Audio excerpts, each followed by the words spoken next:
जय हिंद सभी को। स्वागत है आप सभी का फिर एक बार मेरे साथ सीखने को कुछ नया। आज आपके सामने मैं लेके आया हूँ एंटीबायोटिक्स और एंटीवायरल मेडिसिन में डिफरेंस।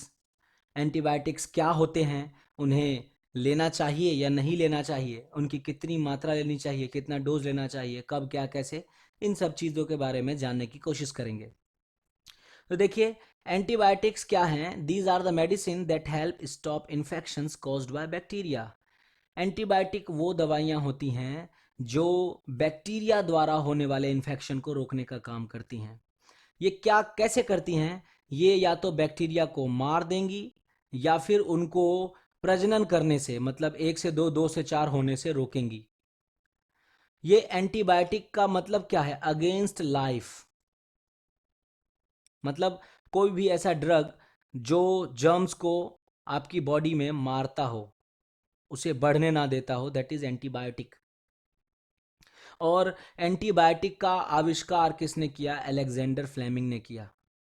देखिए, जिस समय एंटीबायोटिक का आविष्कार नहीं हुआ था, अगर हम आज से 400-500 साल पहले की बात करें, तो बैक्टीरिया से होने वाले रोग महामारी का रूप लेते थे और आधी आधी जनसंख्या को साफ कर देते थे। अब तक बीमारी से, मतलब बैक्टीरिया से होने वाली बीमारी से सबसे ज्यादा मरे हैं प्लेग की वजह से। प्लेग, दुनिया की आधी आबादी साफ कर दी थी प्लेग ने। आप पढ़ लेना एक बार इसका, नेट पे पढ़ लेना, हिस्ट्री अगर पढ़ना चाहते हो तो। या फिर डिजीज़ में मैं एक एक करके टॉपिक वाइज बना रहा हूँ, वो वीडियोस मिल जाएंगे आपको, तो आपको हर बीमारी का पूरा डिटेल पता चलेगा। पर सोचो, मतलब मलेरिया हो गया, तो आप मलेरिया के बारे में जानते हो, ये प्रोटोजोआ से होता है, बैक्टीरियल डिजीज़ नहीं है, पर यह भी एक महामारी का रूप लेता है। और मलेरिया से अभी भी बहुत बहुत बड़ी मात्रा में लोग मरते हैं। लेकिन सिर्फ बैक्टीरिया की अगर बात करें, तो जैसे प्लेग, जैसे टीबी, कोलरा जिसको हम हैजा बोलते हैं, पेचिस, ऐसी ऐसी बीमारियां जो बैक्टीरिया से होती थी, महामारी का रूप लेकर के बड़ी बड़ी आबादी साफ कर देती थी। पर अब ये कोई बड़ी बात नहीं रह गई, क्योंकि जब से एंटीबायोटिक का आविष्कार हुआ, बैक्टीरिया से होने वाली बीमारियां महामारी का रूप नहीं लेती। सबसे पहले अलेक्जेंडर फ्लेमिंग ने किया एंटीबायोटिक का आविष्कार, और पहला क्या बनाया है? पेनिसिलिन। आज भी पेनिसिलिन एक इतना हैवी डोज माना जाता है कि अगर आपको हल्के फुल्के दवाई से काम नहीं चल रहा, तो पेनिसिलिन का डोज, मतलब हल्का कमज़ोर सूखा व्यक्ति है, पतला सा व्यक्ति है, उसको पेनिसिलिन का डोज दो तो उसे चक्कर आ जाएंगे, उल्टी जैसा महसूस होने लगेगा, हैवी डोज झेल भी नहीं पाएगा। तो पेनिसिलिन ये मान लो रामबाण है, बाद में प्रयोग करते हैं लास्ट में, जब हल्की दवाइयाँ काम नहीं करती, मतलब हल्के एंटीबायोटिक्स काम नहीं करते। देखिए, एंटीबायोटिक क्या है? देखिए, एंटीबायोटिक्स को एंटीबैक्टीरियल भी कहा जाता है। बैक्टीरियल इन्फेक्शन से लड़ने के लिए यह बहुत ही शक्तिशाली दवा है। यह अगर उचित तरीके से लिया जाए तो आपके जीवन को बचा सकती है। लेकिन दूसरी दवा की तरह एंटीबायोटिक का भी साइड इफेक्ट होता है। देखिए, कैसे कार्य करते हैं एंटीबायोटिक्स? बैक्टीरिया के तेजी से बढ़ने और लक्षण दिखाने से पहले शरीर का रोग प्रतिरोधक तंत्र सामान्य तौर पर इन्हें नष्ट कर सकता है, करता भी है, पर पूरी तरह से नहीं कर पाता। क्या है? हमारे पास विशेष श्वेत रक्त कोशिकाएं होती हैं, वाइट ब्लड सेल्स होती हैं, जो हानिकारक बैक्टीरिया पर आक्रमण करती हैं। कभी कभी जब बैक्टीरिया का संक्रमण गंभीर हो जाता है, मतलब अब हमारे शरीर के रेंज से, क्षमता से बाहर है, तब एंटीबायोटिक्स की सहायता लेनी पड़ती है, जो बैक्टीरिया को नष्ट कर देते हैं या उनके विकास को धीमा कर देते हैं। उसके बाद शरीर उनसे निपट लेता है। कई बार संक्रमण को रोकने के लिए एंटीबायोटिक्स को सर्जरी से पहले भी दिया जाता है, ताकि भाई सर्जरी कर रहे हैं, कहीं कोई इन्फेक्शन ना फैल जाए। और सर्जरी के बाद भी, किसी का ऑपरेशन है, टाँका सिल दिया, उसके बाद भी डॉक्टर एंटीबायोटिक्स चलाते हैं, ताकि उस जगह कोई इन्फेक्शन ना फैल जाए। एंटीबायोटिक्स कैसे काम करते हैं? How do antibiotics work?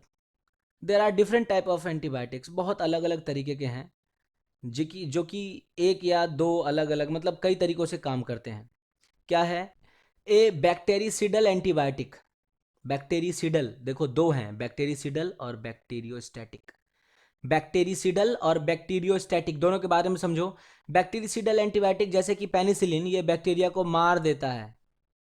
These drugs मतलब ये ड्रग्स यूजुअली क्या करते हैं, इंटरफेयर करते हैं, मतलब रुकावट पैदा करते हैं बैक्टीरिया के जो सेल वॉल है, जो बाहरी परत है, उससे सूचना के आदान प्रदान में रुकावट पैदा करते हैं, उसको नष्ट कर देते हैं, उसको प्रजनन करने नहीं देते, उसको नष्ट कर देते हैं। और जो बैक्टीरियोस्टैटिक होते हैं वो बैक्टीरिया को मल्टीप्लाई करने से, यानी कि 2 से 4, 4 से 8 होने से रोकते हैं, मारते नहीं है वो, उनको प्रजनन नहीं करने देते, बढ़ने नहीं देते हैं।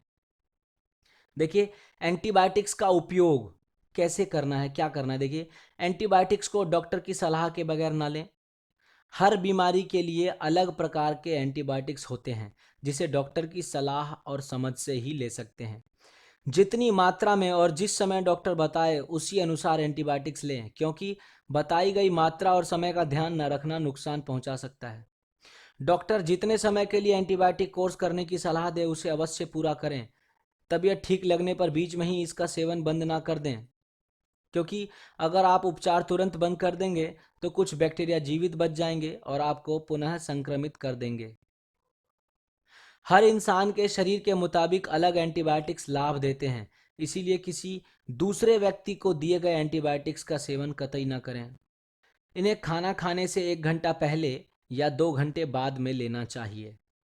एंटीबायोटिक्स का उपयोग ना करें, मतलब क्यों नहीं करना चाहिए, किसे नहीं करना चाहिए। गर्भवती महिलाओं को नहीं करना चाहिए, क्योंकि देखो अगर गर्भवती महिलाएं एंटीबायोटिक्स का प्रयोग करती हैं तो उस एंटीबायोटिक का असर उन पे तो होता ही होता है, साथ में उनके अंदर पल रहे बच्चे को पे भी होता है।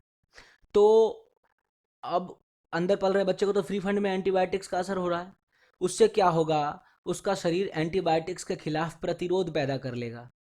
और जब बच्चे का जन्म होगा उसके बाद अगर किसी प्रकार का संक्रमण होता है उसे, तब जो एंटीबायोटिक उसको दी जाएगी इलाज के लिए, उस एंटीबायोटिक का असर ही नहीं होगा, क्योंकि शरीर एंटीबायोटिक के खिलाफ प्रतिरोध पैदा कर चुका होता है।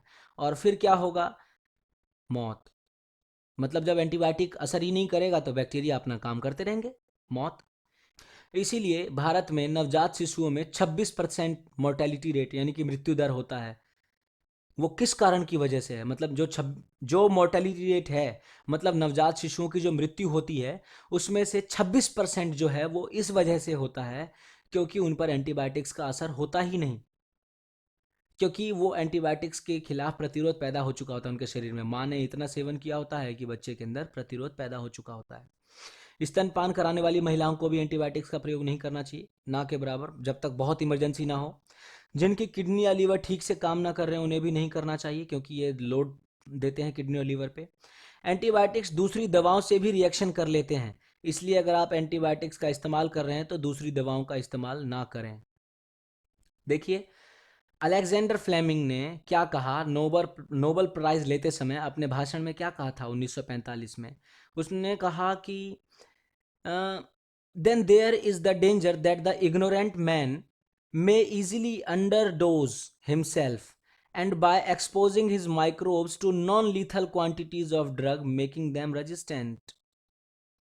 मतलब एक इग्नोरेंट मैन, मतलब आप समझ रहे हो, जो इग्नोर कर देता है, चलो जी समय वो ठीक ठीक है, मेरी तो तबीयत ठीक लगने लगी, उसने छोड़ दिया खाना, दवाई खाना छोड़ दिया, उससे क्या होगा, जो बैक्टीरिया हैं उनको मौका मिल जाएगा, समय मिल जाएगा और वो उस एंटीबायोटिक के खिलाफ प्रतिरोधक क्षमता पैदा कर लेंगे।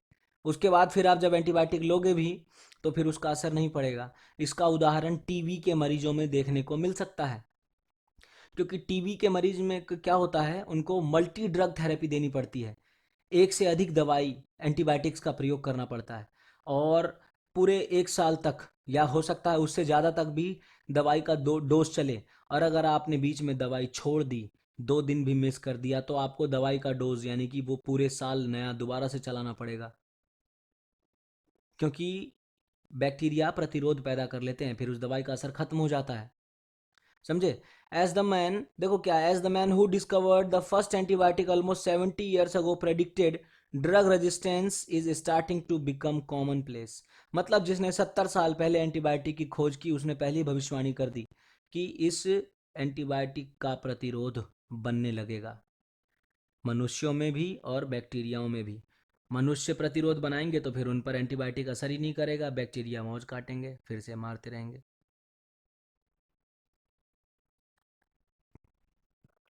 मैं आपको उदाहरण देता हूं, देखिए, there are several different types of bacteria that are resistance to the antibiotic that have been most effective against them. मतलब ऐसे एंटीबायोटिक्स जो बिल्कुल प्रभावकारी थे उन पर, उनके खिलाफ भी प्रतिरोध पैदा हो गया उनमें। उदाहरण के तौर पर एथिसिलीन, देखिए, ये रेजिस्टेंट हो गए किस पे? स्टेफाइलोकोकस ऑरियस, ये बैक्टीरिया का नाम है। ये मल्टी ड्रग रेजिस्टेंट हो गए, मतलब बहुत सारी एंटीबायोटिक्स इन पर असर ही नहीं करती। कौन से बैक्टीरिया हैं ये? मायोबैक्टीरियम ट्यूबरक्यूलोसिस, यानी कि टीबी के बैक्टीरिया। एथिसिलिन रेजिस्टेंट हो गए, मैं एथिसिलिन उन पर अब काम ही नहीं करता बिल्कुल भी, तो इसीलिए इनको मल्टी ड्रग थेरेपी दी जाती है। देखो, कार्बापेनम, ये क्या, कौन रेजिस्टेंट हो गया इनके? एंटेरोबैक्टीरियसिए, ये गट बैक्टीरिया है, पेट में पाया जाता है, उसके प्रति, मतलब वो बैक्टीरिया इस एंटीबायोटिक के प्रति रेजिस्टेंट हो गया है। वैंकोमाइसिन, ये किसके, मतलब इसके प्रति कौन सा बैक्टीरिया रेजिस्टेंट हो गया? एंटेरोकॉकस, ये भी पेट में पाया जाता है, तो ये बैक्टीरिया इस एंटीबायोटिक के प्रति प्रतिरोध पैदा कर चुका है।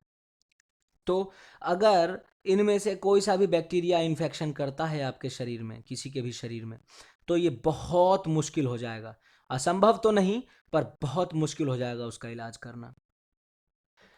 एंटीबायोटिक्स के दुष्प्रभाव, क्या दुष्प्रभाव होते हैं?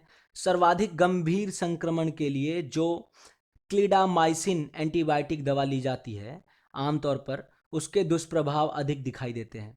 हालांकि पेनिसिलिन, सेफेलोस्पेरिन और एरिथ्रोमाइसिन के इस्तेमाल में भी ये लक्षण दिखाई दे सकते हैं। क्या होता है देखो, मुंह में, पाचन मार्ग में और योनि का जो फंगल इन्फेक्शन है वो देखने को मिल सकता है। किडनी स्टोन का निर्माण हो सकता है, असामान्य ब्लड क्लॉटिंग हो सकती है, सूरज की किरणों के प्रति संवेदनशील हो सकता है इंसान, सनलाइट आंखों पे बर्दाश्त ना हो, कुछ की बड़ी आंत में सूजन आ सकती है जिससे डायरिया दस्त लग सकते हैं। एंटीबायोटिक लेने के तुरंत बाद एलर्जिक रिएक्शन दिखाई दे सकता है। अधिक सेवन से मोटापा बढ़ सकता है। एंटीबायोटिक दवाएं आंतों के लाभदायक बैक्टीरिया को मार देती हैं, जिससे रोग प्रतिरोधक क्षमता भी कम हो सकती है। छोटी उम्र में ही एंटीबायोटिक का अधिक सेवन इम्यून सिस्टम को अग्नाशय पर आक्रमण करने के लिए प्रेरित करता है। अग्नाशय मतलब पैनक्रियाज, जिससे शरीर में इंसुलिन के निर्माण की प्रक्रिया प्रभावित होती है। इससे डायबिटीज की आशंका बढ़ जाती है, समझ रहे हो? इसीलिए जरूरत से ज्यादा एंटीबायोटिक ना ना ना। देखो, एक दिन हम सभी वातावरण में मौजूद बैक्टीरियल या फंगल इन्फेक्शन से सर्दी, जुकाम, गले के इन्फेक्शन, वायरल इन्फेक्शन, निमोनिया या पेट संबंधी तरह तरह के बीमारियों के शिकार होते रहते हैं। समझ रहे हो, कभी ना कभी होते ही रहते हैं। हालांकि डॉक्टर इन बीमारियों के इलाज के लिए दवाएं देते हैं, लेकिन जब स्थिति में सुधार नहीं होता तो जरूरत पड़ती है कि इन बीमारियों की जड़ यानी कि बैक्टीरिया के विकास को रोकने या खत्म करने की बात सोची जाए। इस काम के लिए रोगी को एंटीबायोटिक या एंटीबैक्टीरियल मेडिसिन दी जाती है, जो विभिन्न तरीके के बैक्टीरियल संक्रमण से होने वाली बीमारियों के इलाज में कारगर साबित होते हैं। एंटीबायोटिक के इस्तेमाल में सावधानी रखनी होती है। देखिए क्या है, एंटीबायोटिक दवा के गलत या ज़रूरत से ज़्यादा इस्तेमाल करने से दुनिया भर में एंटीबायोटिक प्रतिरोध के मामले बढ़ते जा रहे हैं और ये चिंता का विषय है। कई डॉक्टर बीमारी की ठीक से जांच किए बगैर रोगी को शुरू में ही एंटीबायोटिक दवा दे देते हैं, जिससे सुपर बग्स की समस्या सामने आती है। सुपर बग्स मतलब ऐसे बैक्टीरिया जो एंटीबायोटिक से डरते ही नहीं, जिनका मतलब जिनके ऊपर एंटीबायोटिक का कोई असर होता ही नहीं। इससे रोगी के स्वास्थ्य पर हमला बोलने वाले बैक्टीरिया पर ये एंटीबैक्टीरियल दवाएं असर ही नहीं करती। इससे बैक्टीरियल संक्रमण के मामले बढ़ते चले जा रहे हैं और उनके लिए समुचित मेडिसिन ना होने के कारण स्वास्थ्य के लिए गंभीर खतरा बनता चला जा रहा है। और ये हैं बहुत शक्तिशाली। देखिए, देखा जाए तो एंटीबायोटिक मेडिसिन बहुत शक्तिशाली दवाइयाँ होती हैं जो हमारे शरीर में बैक्टीरिया या फंगल इन्फेक्शन से लड़ती हैं, फंगल इन्फेक्शन से भी लड़ने में मदद करती हैं। तो ये बैक्टीरिया श्वेत रक्त कोशिकाओं पर हमला करते हैं, WBC पर बैक्टीरिया हमारे शरीर में जाता है तो WBC पर हमला करता है और वहाँ करीब 16 मिनट में मल्टीप्लाई होकर दुगने हो जाते हैं। ये बहुत जल्द हमारे इम्यून सिस्टम को कमज़ोर कर देते हैं, जिससे हम कई बीमारियों की चपेट में आ जाते हैं। अगर इन बैक्टीरिया या फंगस को ख़त्म नहीं किया जाता तो ये मल्टीप्लाई होकर हमारी स्थिति को और बिगाड़ देते हैं। एंटीबायोटिक्स मेडिसिन दो तरीके से काम करते हैं। एक, बैक्टीरिया को शरीर के विभिन्न ऑर्गन्स में बढ़ने या मल्टीप्लाई होने से रोकती हैं और दूसरा, उन्हें ख़त्म करती हैं। रोगी इन एंटीबायोटिक मेडिसिन को तीन तरह से ले सकता है: ओरल यानी टैबलेट के रूप में, कैप्सूल या सिरप के रूप में, मतलब ओरली क्या है, टैबलेट, कैप्सूल या सिरप के रूप में, दूसरा इंजेक्शन के रूप में, और तीसरा इंट्रावेनस ड्रिप के जरिए, ड्रिप लगा के डायरेक्ट, मतलब आपने देखा होगा बोतल से चढ़ा देते हैं, उस तरीके से। रोगी के हालत के आधार पर ये मेडिसिन दी जाती है। जैसे उसे वायरल इन्फेक्शन हो तो एंटीवायरल, फंगस इन्फेक्शन हो तो एंटी फंगल, बैक्टीरियल इन्फेक्शन हो तो एंटी बैक्टीरियल। देखो, रोगी की ज़रूरत के हिसाब से क्या होता है। जहाँ तक एंटीबायोटिक मेडिसिन लेने का सवाल है, सबसे पहले इस बात की जांच कर लेनी चाहिए कि रोगी को वाकई इसकी ज़रूरत है या नहीं। बिना डॉक्टरी जांच के और बिना सोचे समझे दवाइयाँ लेना नुकसानदेह हो सकता है। कई बार वायरल या मौसमी बुखार, सर्दी जुकाम जैसी बीमारियों में किसी एंटीबायोटिक मेडिसिन की ज़रूरत नहीं होती, समझे। ये एंटी एलर्जिक मेडिसिन से रोगी 2-3 दिनों में ठीक हो सकता है। लेकिन जैसे होता है ना, अगर सर्दी जुकाम हो गया तो सिट्राजिन खा लो, आराम मिल जाएगा। लेकिन अगर उसे बुखार के साथ सीने में जकड़न, लगातार खांसी, कफ, ब्लड आना जैसा संक्रमण हो जाता है तो डॉक्टर को चेकअप कर एंटीबायोटिक दवाइयाँ भी देनी पड़ती हैं। इसी तरह अगर किसी रोगी के गले में बैक्टीरियल संक्रमण हो जाए और वह एंटीबायोटिक मेडिसिन देने पर 1 हफ्ते में ठीक हो जाए, तो 10-15 दिन बाद उसे दोबारा गले में संक्रमण होने पर यह जरूरी नहीं कि संक्रमण बैक्टीरिया की वजह से ही हुआ हो और इस बार भी उसे एंटीबायोटिक मेडिसिन की ज़रूरत पड़े। इसीलिए डॉक्टर से जांच कराने के बाद ही मेडिसिन लेनी चाहिए। देखिए, अगर एंटीबायोटिक्स के खुराक की बात करें तो वो रोगी के वज़न, उम्र और बीमारी की हालत के हिसाब से दिया जाता है। आमतौर पर इन्हें 15 मिलीग्राम प्रति किलोग्राम वजन के हिसाब से दिया जाता है। जैसे कोई व्यक्ति अगर 60 से 65 किलोग्राम वजन का है तो उसे रोजाना 1000 मिलीग्राम या 1 ग्राम एंटीबायोटिक दी जाती है अगर वो बीमार है तो। उम्र के आधार पर एंटीबायोटिक की यह मात्रा कम या ज़्यादा होती है। जैसे 12 साल से कम उम्र के बच्चे को तकरीबन 125 मिलीग्राम से 250 मिलीग्राम एंटीबायोटिक दी जाती है। बहुत छोटे बच्चे को एंटीबायोटिक मेडिसिन सिरप के रूप में करीब 1 चम्मच या 5 मिलीलीटर दी जाती है। ठीक है ना। देखो, फार्मा कंपनी जो भी दवाई देती है, आपने देखा होगा ऊपर का ढक्कन खोलते हैं, उस ढक्कन में बना हुआ होता है डिज़ाइन, 5 ml, 10 ml, 15 ml। तो डॉक्टर कहते हैं कि भैया हाँ 5 ml देना इसको या 10 ml देना इसको, तो निश्चित करके दिया जाता है उम्र के हिसाब से। देखो, कोर्स पूरा करना जरूरी होता है। देखो, बैक्टीरियल संक्रमण मैं आपको पहले ही बता चुका हूँ कि बैक्टीरियल संक्रमण के आधार पर रोगी को एंटीबायोटिक दवाओं का 3 से 5 दिन का कोर्स कराया जाता है। रोगी को अधिकतर 8 से 12 घंटे के अंतराल पर दवाएं लेनी पड़ती हैं। लेकिन चेस्ट इन्फेक्शन जैसी कुछ बीमारियों में दवाएं 24 घंटे में 1 या 2 बार लेने की सिफारिश की जाती है। 2-3 दिन में तबीयत में सुधार होने के बावजूद रोगी के लिए एंटीबायोटिक मेडिसिन का कोर्स पूरा करना ज़रूरी होता है, वरना बैक्टीरिया प्रतिरोध होने का खतरा बना रहता है। और एक बार अगर बैक्टीरिया ने प्रतिरोध कायम कर लिया तो फिर झुनझुना बजाते रहो, समझे। सुपर बग्स की स्थिति आ सकती है, यानी पूरी तरह से ठीक ना होने के कारण रोगी का इम्यून सिस्टम बिगड़ सकता है और ये बैक्टीरिया कुछ दिन बाद रोगी पर दोबारा हमला कर सकते हैं। सुपर बग्स की स्थिति में दिल की समस्या, कैंसर जैसी गंभीर बीमारियों से जूझ रहे लोगों के लिए काफ़ी ज़्यादा परेशानी हो सकती है। आपको इन बातों का ध्यान रखना है। देखिए, कई बार रोगी नियम से दवा नहीं ले पाता या किसी कारणवश दवा लेना भूल जाता है। इस स्थिति में रोगी को वो खुराक छोड़कर नियमित शेड्यूल जारी रखना चाहिए। ऐसा नहीं कि भैया सुबह की भूल गया हूँ तो शाम को 2 मार ली, है ना, सुबह की एक दवाई और शाम की एक दवाई दोनों मिला के शाम को 2 कैप्सूल मार ली ना। अगली बार डबल खुराक नहीं लेनी चाहिए। अतिरिक्त खुराक या ओवरडोज लेने से रोगी की सेहत पर कई दुष्परिणाम हो सकते हैं। उल्टी आना, मतली, पेट दर्द, डायरिया, चक्कर आना, स्किन रैशेज, समझे? इन्फेक्शन, कई सारे काम हो सकते हैं उसके शरीर पर, एलर्जी, सब हो सकता है। इसके अलावा गर्भवती महिलाएं, स्तनपान कराने वाली महिलाएं और गंभीर बीमारियों से जूझ रहे लोगों को भी एंटीबायोटिक दवाएं देना ठीक नहीं होता। इससे ब्लीडिंग होने, गर्भपात होने की आशंका रहती है, या भ्रूण में पल रहे बच्चे का विकास ठीक तरीके से ना होने या विकृति होने की आशंका रहती है। स्तनपान कराने वाली माताओं को फीडिंग में दिक्कत आ सकती है, जिसका असर बच्चे पर पड़ सकता है। गंभीर बीमारियों से ग्रस्त रोगी का इम्यून सिस्टम पहले ही कमज़ोर होता है। इन एंटीबायोटिक दवाओं से उसकी सेहत बिगड़ने का खतरा बना रहता है। ज़्यादातर एंटीबायोटिक्स खाली पेट नहीं लेनी चाहिए। आमतौर पर ये दवाएं खाली पेट लेने से जल्दी एब्जॉर्ब हो जाती हैं, लेकिन एंटीबायोटिक दवाओं के साथ ऐसा नहीं होता। इनसे पेट की समस्या होने का खतरा रहता है। फूड पाइप में छाले पड़ने की आशंका रहती है। पेट में जलन, उल्टी मितली आ सकती है। इसलिए एंटीबायोटिक दवाएं हमेशा खाना खाने के बाद या खाने के साथ लेना बेहतर है। समझे? या फिर कहते हैं ना, अब डॉक्टर ने कहा है कि हाँ खाने से पहले ले लेना, तो फिर खाने से 1 घंटा पहले ले लेना, वरना ज़्यादातर मैक्सिमम केस में खाना खाने के बाद लेना चाहिए। कई तरीके की दवाएं होती हैं। मेडिकल साइंस में आज 100 से भी अधिक एंटीबायोटिक उपलब्ध हैं, जो अपने उद्देश्य में काफ़ी सफल हैं। मोटे मोटे तौर पर बात करें तो इन दवाओं को 6 समूहों में बांटा जा सकता है। इनमें सबसे पुरानी एंटीबायोटिक दवा पेनिसिलिन है, जो आजकल कम प्रचलन में है, पर रामबाण है, ज़रूरत पड़ने पर इस्तेमाल होती है।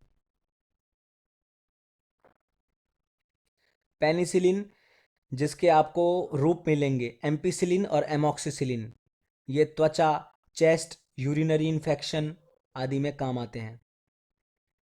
कैफ्लोस्पोरिन, समझे, इसका आपको रूप मिलेगा सेफेलेक्सिन, ये सेप्टिसीमिया, मेनिंजाइटिस आदि इन्फेक्शन में काम आते हैं। फिर है एमिनाग्लागोसाइड, इसका रूप आपको मिलेगा जेंटामाइसिन, टोब्रामाइसिन, ये कान और आंख के संक्रमण में काम करता है। फिर है टेट्रासाइक्लिन, इसका आपको रूप मिलेगा टेट्रासाइक्लिन या डॉक्सीसाइक्लिन, यह त्वचा के संक्रमण में काम करता है। फिर माइक्रोलिड्स, इसका रूप मिलेगा आपको इरेथ्रोमाइसिन, क्लोरिथ्रोमाइसिन, ये फेफड़े और चेस्ट संक्रमण में काम करता है। और छठा आपको फ्लूरोक्विनोलोन, यानी इसका आपको रूप मिलेगा साइप्रोफ्लॉक्सोसिन और लेवोफ्लॉक्सोसिन, ये सांस और यूटीआई यानी यूरिनरी ट्रैक इन्फेक्शन संबंधित संक्रमण में काम करता है। देखिए, मिथक और हकीकत क्या है। आमतौर पर माना जाता है कि बुखार या सर्दी जुकाम होने पर एंटीबायोटिक दवाएं देनी ही पड़ेंगी। वायरल इन्फेक्शन केवल एंटीबायोटिक मेडिसिन से ही ठीक हो सकते हैं, यह सोचना गलत है।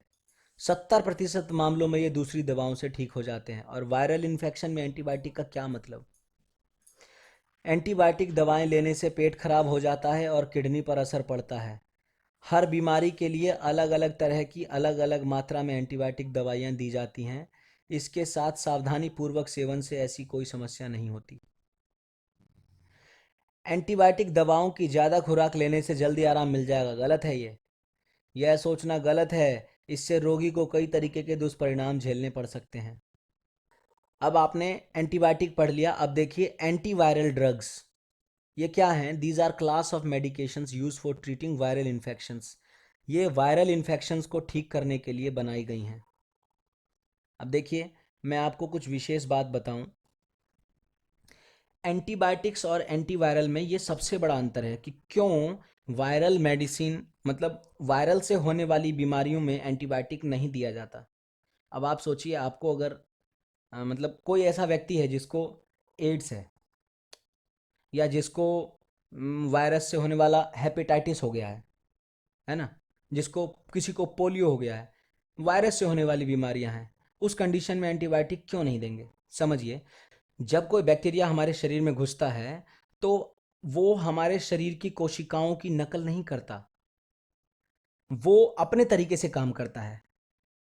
इसीलिए जब हम एंटीबायोटिक मेडिसिन शरीर में डालते हैं, मतलब जब कोई दवाई या इंजेक्शन लेते हैं, तो उस दवाई को, एंटीबायोटिक को बड़ी आसानी से पहचान मिल जाती है कि ये शरीर की कोशिका है और ये है बैक्टीरिया, और वो आसानी से बैक्टीरिया को नष्ट कर पाता है।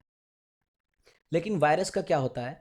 जब वायरस शरीर में जाता है तो वो हमारे शरीर की कोशिकाओं की डिट्टो कॉपी करता है, बिल्कुल नकल बनाता है, बिल्कुल वैसे ही काम करेगा जैसे शरीर की कोशिकाएं। तो अगर हम कोई दवाई लेते हैं जो वायरस को नष्ट करेगी, तो वो हमारे शरीर की कोशिकाओं को भी नष्ट करेगी, क्योंकि वो अंतर ही नहीं कर पाती, क्योंकि सेम टू सेम कॉपी हो गया ना। इसीलिए एंटीवायरल मेडिसिन ज़्यादा नहीं है, कुछ हैं भी, तो वो बस लक्षण कम करने का काम करती हैं। समझ रहे हैं आप? एंटीवायरल का मतलब है कि वायरस से होने वाली बीमारी में वो बस लक्षण को कम करने का काम करेंगी, आपकी तकलीफ को हल्का कम करेंगी, वायरस को नहीं मारेगी, नहीं रोकेगी।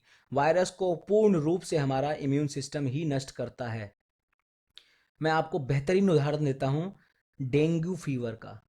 जब डेंगू बुखार होता है, किसी को भी होता है, तो डॉक्टर क्या पर्ची में दवाई लिखता है, ज़रा देखना, किसी डेंगू पेशेंट का देखना, सिर्फ पैरासीटामोल पैरासीटामोल भरा होगा। और अगर उसको उल्टी आ रही है तो उल्टी की दवाई देगा डॉक्टर। अगर उसको दर्द हो रहा है शरीर में तो दर्द की दवाई देगा। शरीर में लाल लाल दाने या छाले पड़ गए हैं तो उसकी दवाई देगा। लेकिन कोई भी दवाई वायरस को मारने वाली नहीं होगी। वो कहेगा कि जितना हो सके लिक्विड पियो, जूस पियो, ताकि शरीर का इम्यून सिस्टम स्ट्रांग रहे और वायरस को नष्ट करे। ज़्यादातर एंटीवायरल जो ड्रग्स हैं वो स्पेसिफिक वायरसेस को टारगेट करते हैं, गिने चुने वायरस को ही टारगेट कर पाते हैं। जबकि जो ब्रॉड स्पेक्ट्रम एंटीवायरल, वो कई प्रकार के वायरसेस को टारगेट कर पाते हैं। देखो, जैसे एंटीबायोटिक काम करते हैं कि भाई शरीर में गए तो बैक्टीरिया को नष्ट भी किया, और रोकने वाला दिया है तो बैक्टीरिया को रोकेंगे भी, उसकी प्रजनन को बढ़ने नहीं देंगे। लेकिन जो एंटीवायरल ड्रग होता है वो डिस्ट्रॉय नहीं करता अपने टारगेट को, मैंने अभी आपको बताया, वो वायरस को नष्ट नहीं करेगा। हाँ, उसके विकास को, उसके ग्रोथ को रोक सकता है, कम कर सकता है। देखिए, 4 FDA अप्रूव्ड एंटीवायरल ड्रग्स हैं जिसको CDC ने, यानी कि सेंटर फॉर डिजीज कंट्रोल ने परमिट किया हुआ है। अक्सर फ्लू वगैरह होता है तो क्या है? ऑस्टेलामिवीर फॉस्फेट, जैनामिवीर, पैरामिवीर और बोलैक्सीवीर, मार्बॉक्सिल। इनके अपने अपने नाम है जो दुकान पे मिलते हैं, कोई दिक्कत नहीं है, उसको जानने की ज़रूरत नहीं आपको, अगर है तो पढ़ लो। एंटीवायरल क्या करते हैं? ये treat infections by preventing the virus from spreading through out your body. मतलब ये वायरस को एक जगह से पूरे शरीर में फैलने से रोकते हैं, जहाँ है वहीं पर रोक के रखेंगे, और फिर उस जगह आप जो आपका इम्यून सिस्टम है वो उसे नष्ट करेगा। तो ये पूरे शरीर में फैलने से रोकते हैं, मतलब दूसरे शब्दों में they do not kill the virus. समझे? इसीलिए एंटीवायरस को बनाना बहुत ट्रिकी है, एंटीवायरल को बनाना बहुत ट्रिकी है, बहुत मुश्किल है। तो मैं उम्मीद करता हूँ कि जो मैंने आपको अभी तक बताया वो आप समझ गए होंगे, सीख गए होंगे। मेरे साथ जुड़े रहिए, सीखते रहिए, तब तक के लिए जय हिंद।